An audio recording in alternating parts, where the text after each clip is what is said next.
Vamos a abordar las innumerables preguntas que tenemos con respecto a los números de la pandemia desde una óptica de modelos matemáticos.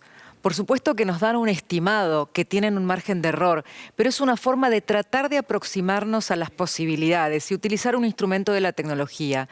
Martín Barrionuevo es senador provincial de Corrientes y contador público, y durante la pandemia se dedicó a publicar información relacionada con las cifras. Ante todo, muy buenas noches y gracias por estar con nosotros, Martín. Buenas noches, ¿cómo estás? Un gusto saludarte. Bueno, gracias por acompañarnos en este ejercicio.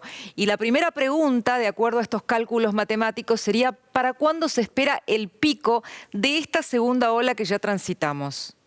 No, ahí, en primer lugar, Cristina, decirte que entendamos que estamos en el arranque de la segunda ola. Estamos en abril y con estos valores. Me parece que eso es lo más preocupante y lo que todos tenemos que hacernos carne para cuidarnos más, ¿no? La realidad es que el pico el año pasado, recordarás, en el AMBA estuvo en agosto y en el resto del país en octubre. Nosotros estamos en abril con el doble de casos que el año pasado en el AMBA, con lo cual es probable que logremos empezar a moderar el crecimiento de casos en el Gran Buenos Aires en estos días. Nosotros necesitamos bajar mucho los casos para que esta situación se pueda contener, pero las curvas se alimentan no de fórmulas matemáticas, sino de comportamiento humano, y eso es lo que tenemos que entender, volver a cuidarnos, ¿no? O sea, ¿se está notando una desaceleración en la curva, aunque sea mínima?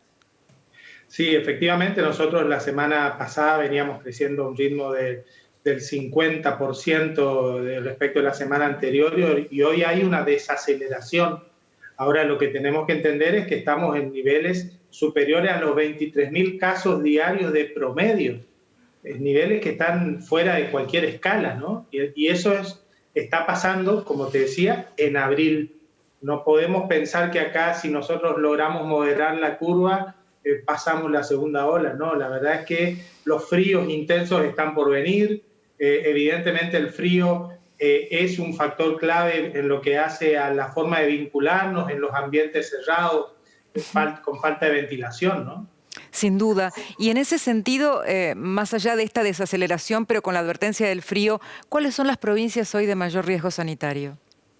Bueno, la ciudad de Buenos Aires al tope y junto a la ciudad el conurbano bonaerense, sin dudas. Luego tenés el caso de San Luis, La Pampa, pero en general también las provincias grandes del interior, Córdoba, Santa Fe, Mendoza, Tucumán en menor escala, pero en general se está dando ya esta irradiación. El año pasado la irradiación desde la ciudad de Buenos Aires y el Gran Buenos Aires al país demoró 2 meses. Bueno, hoy ya la irradiación se ve más clara porque, bueno, al haber menos restricciones, evidentemente la irradiación del virus se da de una manera mucho más marcada. Y la última pregunta, si se mantuviera la frecuencia actual de contagios y de acuerdo a estos cálculos matemáticos que no son de total precisión, ¿cuándo podría saturarse el sistema sanitario en el AMBA, en la ciudad y el conurbano?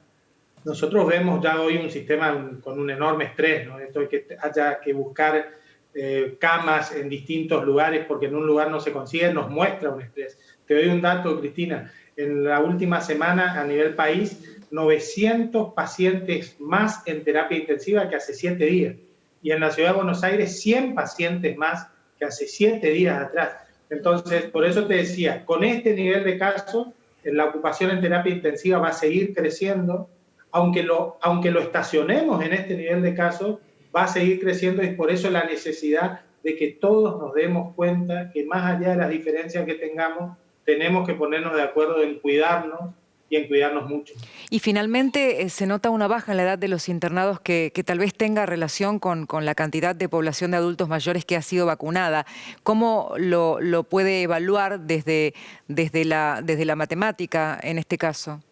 Sí, las estadísticas muestran claramente una reducción en los adultos mayores en la composición del total de internados en terapia y un aumento de los menores de 50 años, ¿no? Por un lado, la buena noticia tiene que ver con el factor de la vacunación y por otro lado, este incremento de casos que impacta en los menores de 50 que nos preocupa mucho. pero evidentemente la vacunación se está haciendo notar ya desde antes en los niveles de contagio en los adultos mayores y actualmente en la proporción de uso de terapia intensiva. Y que sin duda son también los que toman mucho más en serio los cuidados. Martín Barrionuevo, muchas gracias por estar con nosotros.